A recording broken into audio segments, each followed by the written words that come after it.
To those who flew her, she was the finest gun platform ever built. To those who engaged her, she was the most formidable opponent ever met. Ever wonder who was her most proficient and masterful technician? Well, this is our story of Major George E. Preddy, Jr., the highest-scoring P-51 Mustang ace of World War II. You might imagine that the deeds of one whose expertise was so outstanding would almost have become commonplace in the annals of aviation history.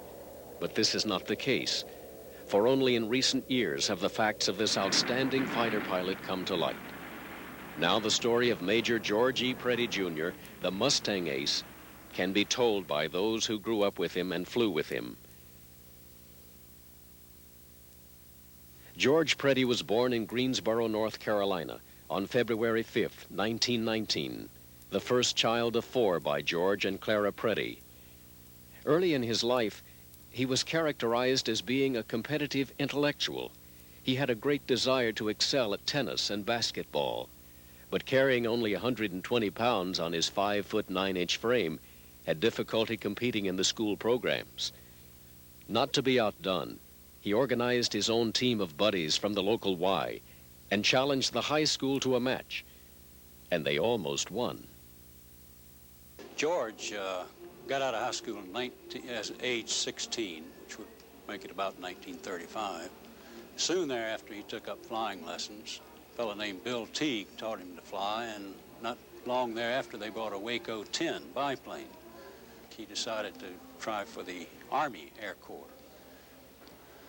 And they shipped him to a civilian training base, Dar Aerotech, down in Georgia, where he took primary training. And then he went on to Craig Field for advanced training. That was in Alabama. Flew the AT-6, which he really liked. And it turns out that that was a good training vehicle for the P-51. So then he graduated from flying school December 12th, 1941, just 5 days after Pearl Harbor. Upon graduation, Preddy was assigned to the 9th Squadron of the 49th Pursuit Group and traveled by train to the West Coast for his first assignment. Within 30 days, he was on board the USS Mariposa, headed for parts unknown in the Pacific, but turned out to be Australia. And then they were shipped up by train to Sydney within the first couple of weeks. And the P-40s were assembled that had been shipped over by boat. And the guys started getting their first experience flying P-40s after they got to Australia. He had never flown one before. Closest he'd come to it was a P-36. Conditions at Darwin were not what the members of the 49th Pursuit Group had expected. Home was a tent in an area cut out of the jungle. Maintenance was performed in the opening in the forest. The runway was a 6,000-foot strip bordered on all sides by tall timbers. It was here that Preddy named his first aircraft Tar Heel, appropriately for his home state. His first and only encounter with the enemy happened on April 27th when he engaged a Zero and a Mitsubishi bomber. And his comment was he couldn't get a decent shot at them, but he did put some indecent holes in them. Ended up at Mitchell, assigned to the 34th Fighter Squadron, and in that squadron already were a couple of guys from his old 9th Pursuit Squadron in Australia. One of them was I.B. Jack Donaldson. Well, it turned out I.B. had recommended George Preddy to John Meyer to get that guy in the squadron, in 352nd and the 487th Squadron. So Meyer saw Preddy and questioned Donaldson. What do you mean, get that guy? He's scrawny, little, you sure he can fly? Well, Donaldson assured him he could fly. So Meyer hired Preddy, as it were, and Preddy became a flight leader for John Meyer, and also quite a competitor because, as John Meyer later said, George pressed him into a lot of training that Meyer would not have gotten otherwise. George wanted to work as hard as he could, and did. He was very dedicated to improving his skills. We were all busy flying as much as we could. The idea was to basically get as much time in the P-47 as we could, and also to get chocked out in firing the guns and gunnery. We did have some gunnery at Fire Island, ground gunnery, and as best I remember, no air-to-air gunnery, and we had to fire the gun above, I think it was 40,000 feet. More practice gunnery was to follow while the group waited for shipping orders. Preddy, not to be left out, got a royal chewing from the group commander for putting on a low-level acrobatic demonstration just days before they finally boarded ship on June 30th, 1943, bound for England. We got off the boat, the Queen Elizabeth, and proceeded by train to a little town of Watton. Of course, we didn't know what it was, and Bodney Air Base. The airfield at Bodney is on slightly rolling land located midway between Norwich and King's Inn. 26 tarmac hardstands were located around the perimeter of the field. The technical area was on the west side of the field. The officers were initially housed in Nissen huts, but were later transferred into a most comfortable state house nearby. Quite a change for Preddy, whose previous living experience had been in the jungles of Darwin. The new group's first missions were, for the most part, uneventful.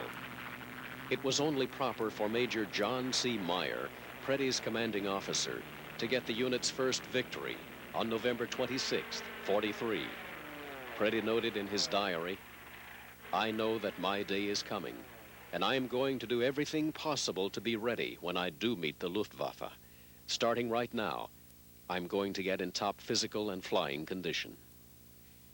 During the first week of April, his luck would begin to change as the 352nd transitioned over to the P-51 Mustang. Preddy named this one Cripe Some Mighty also, and within 2 weeks, he had his 4th and 5th victories, gaining for him the designation of Ace. Preddy quickly adapted to the greater maneuverability and quickness of the Mustang. By the end of May, his P-51 would be carrying 10.83 victories. 28 April, Bourges, France. 30 April, Clermont-Ferrand, France. 12 May, the Airdrome at Halle. 13 May, Neubrandenburg, Germany.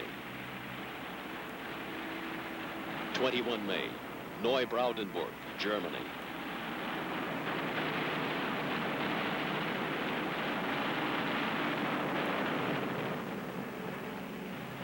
30 May, Magdeburg, Germany.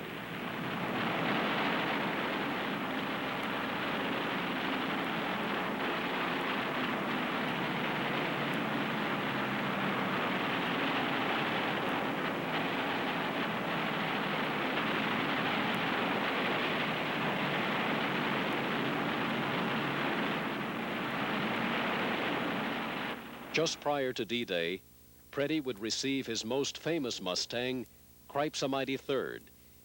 It was the latest version with the new high-visibility bubble canopy. In it, he would rack up 17 additional victories by the first week in August. As a member of the 352nd, you may have become slowly aware of the impending invasion of Europe at Normandy by having kept tabs of the increasing number of flights that were being flown during the weeks preceding June 6th. Each unit would face its own unique problems. Well, we closed the field for a couple days before D-Day. No one was allowed on the field. No one was allowed off the field. We were painting the alternate black, white, and black stripes. No one was allowed off the field. No one was allowed on the field. This was to be kept strictly secret. We were all waiting for this day to come for years and years. When it came, we were all excited, everyone. By now, Captain Preddy had completed his normal operational tour of 200 hours and was eligible to go home.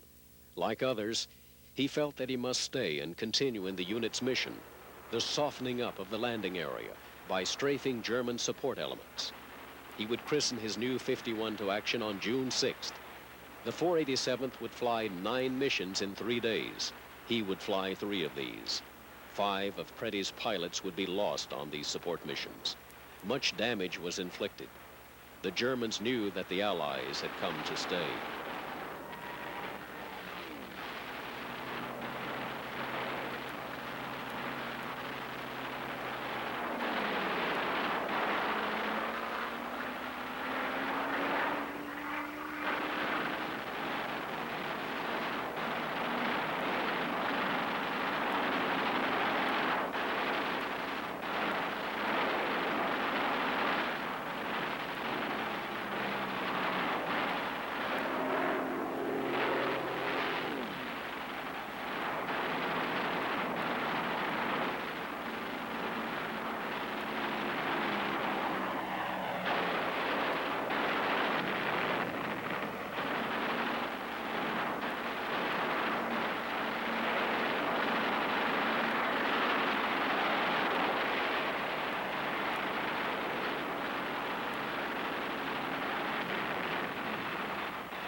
On June 12th, the 352nd would resume giving the 8th Air Force bombers support in the Wren area.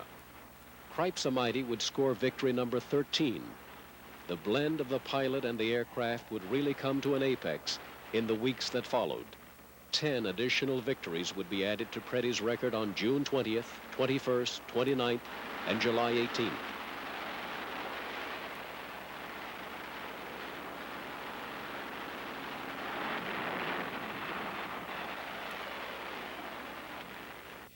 Cripes-A-Mighty would be initially credited with 4 victories that day, bringing his total now to 20.5.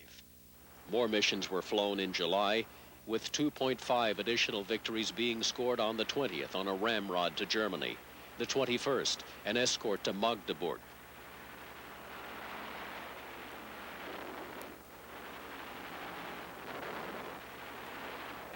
And on the 29th, an escort to Naumburg.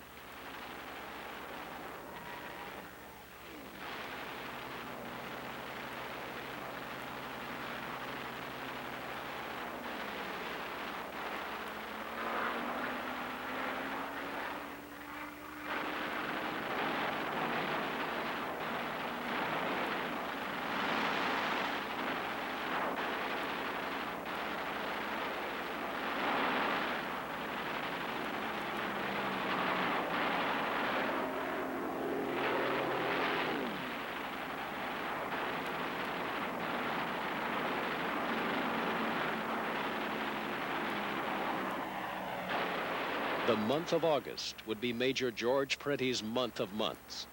On August 6th, 1944, George PREDDY'S moment in history would occur, for he would be at the right place, at the right moment, and with the right training with which to guarantee his place in history. He would that day establish a European theater of operations record by destroying 6 aircraft in a single mission. Reveille came just 20 minutes after PREDDY hit the sack. His problems were just beginning. The previously scrubbed mission was on to Berlin, and he was leading it. There was no particular air of excitement that day.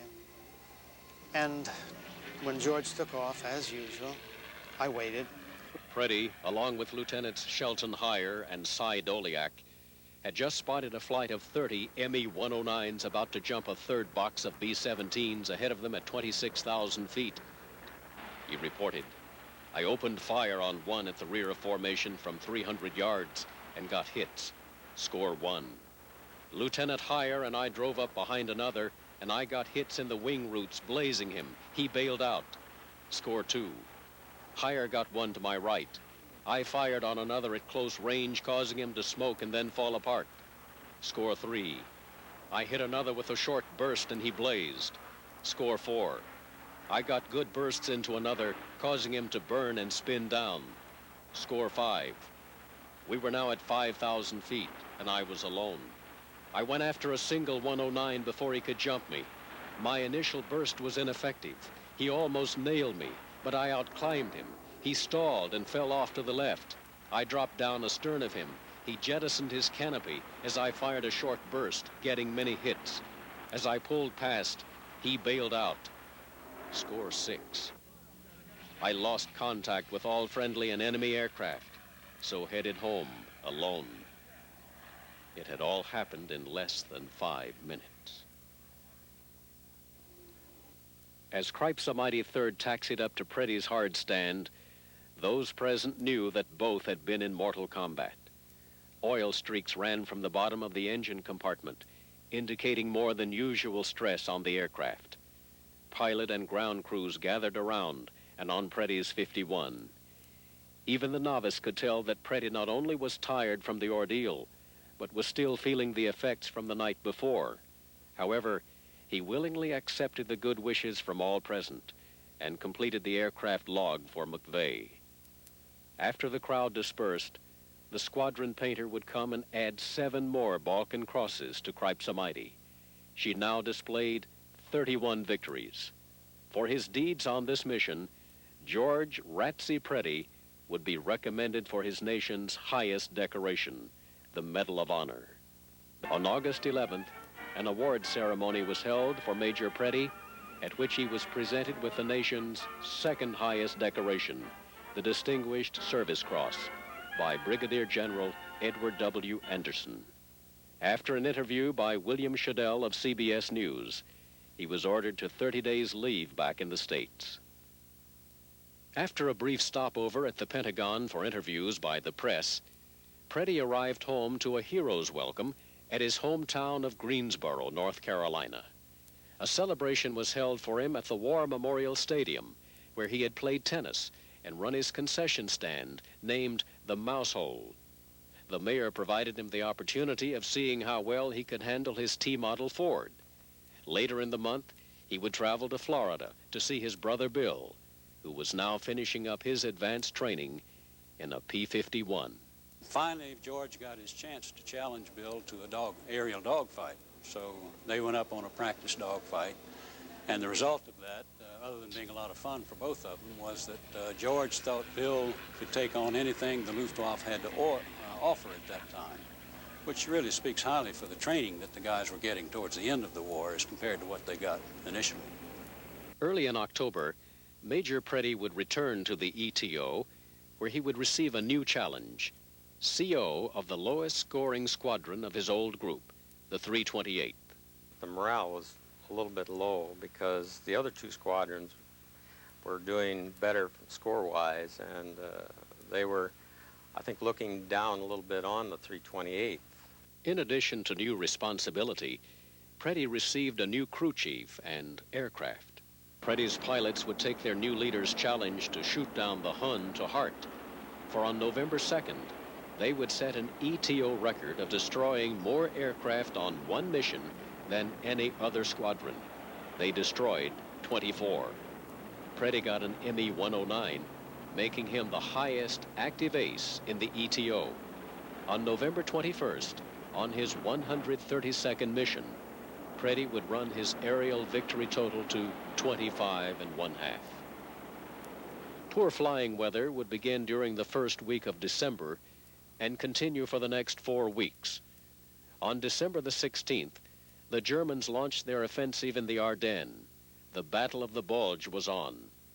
In response to a request by the 9th Tactical Air Command for additional air coverage for its P-47s, operating near the front at Arches, Belgium, Preddy and Colonel John Meyer would move their squadrons to a field designated as Y-29 on December 23rd. On Christmas afternoon, Preddy and his 328th Squadron would get their first opportunity for action since their arrival at Y-29. Cripes-A-Mighty would lead the four-element flight with Carty and Stephen Jane as number 2, Lambright in Geraldine, and Mitchell in Carroll as 3 and 4.